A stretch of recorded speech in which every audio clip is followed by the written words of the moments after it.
Let me ask you a question. Who are you when everything you remember is a lie?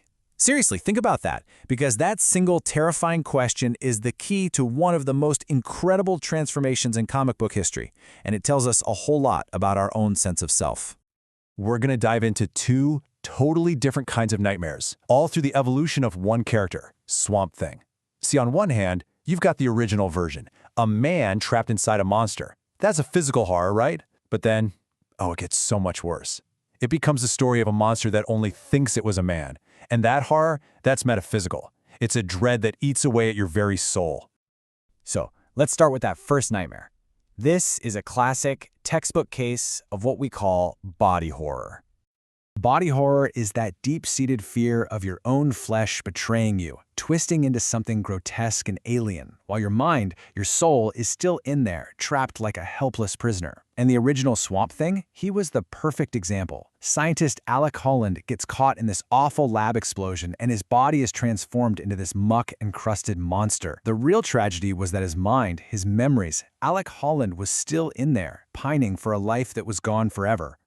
And for years, that was the whole story, a sad man in a monster suit.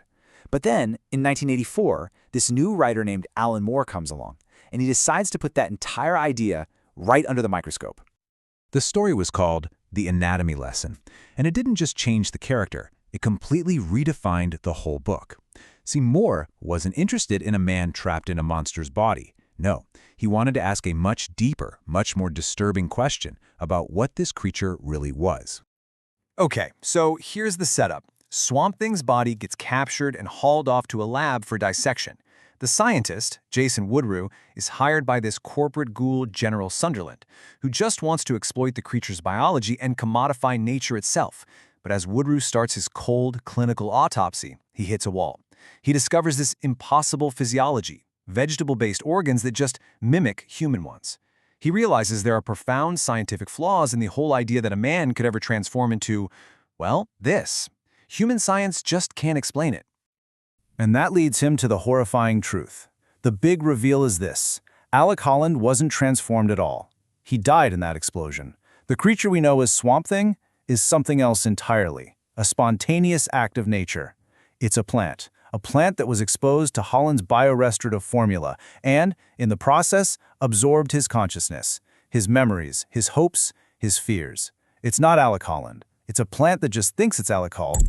And boom, that single revelation shatters everything.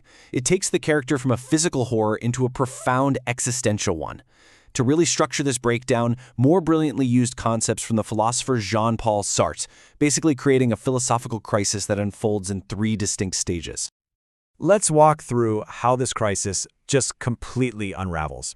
First, the creature has to face the lie it's been living, what Sartre called bad faith. Then, once that lie is exposed, its entire foundation shatters in what's known as a loss of facticity. And finally, from that total void, it finds a way to rebuild through the principle that existence precedes essence. So, what exactly is bad faith? Well, in simple terms, it's a kind of self-deception.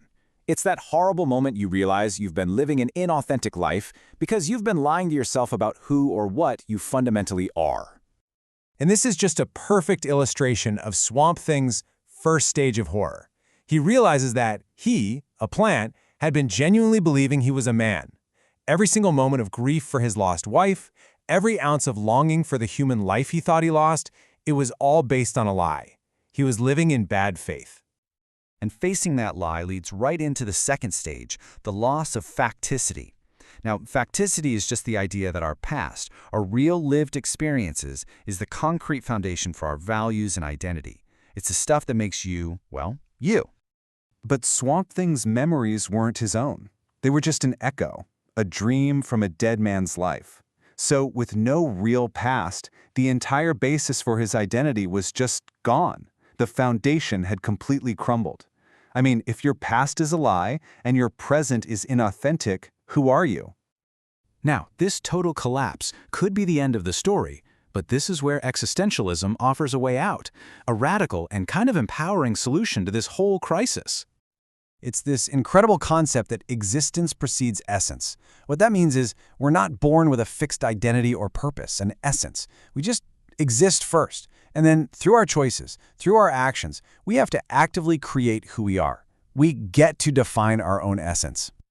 For Swamp Thing, this realization is traumatic, to say the least. The complete loss of his identity throws him into a catatonic state. His body literally reverts to an unthinking vegetable. But while that's happening, his mind is on this journey. By confronting that inauthentic self, he's forced to build a new existence from absolutely nothing. And just look at the steps he takes. He actively rejects the name Alec Holland. He accepts his unique nature as a plant elemental, a true force of nature.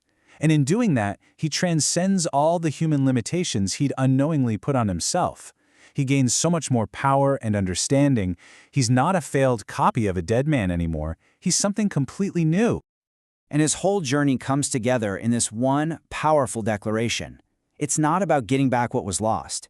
It's about choosing to become something more. It's this amazing moment of radical self-creation. He is choosing his own essence. So why does this story about a comic book monster resonate so deeply with us? Well, it's because it taps into a universal human experience. Think of it like this. Moore's story is like discovering that the intricate map you followed your whole life, the one detailing your history, your values, your destination, was drawn by someone else. The crisis that comes from realizing your journey might be totally inauthentic is terrifying. But true freedom and your true identity can only be found when you finally throw that map away and decide for yourself where to step next. Which really just leaves us with one final thought. If you found out the map of your life, the story you tell yourself about who you are, was a lie, where would you choose to step next?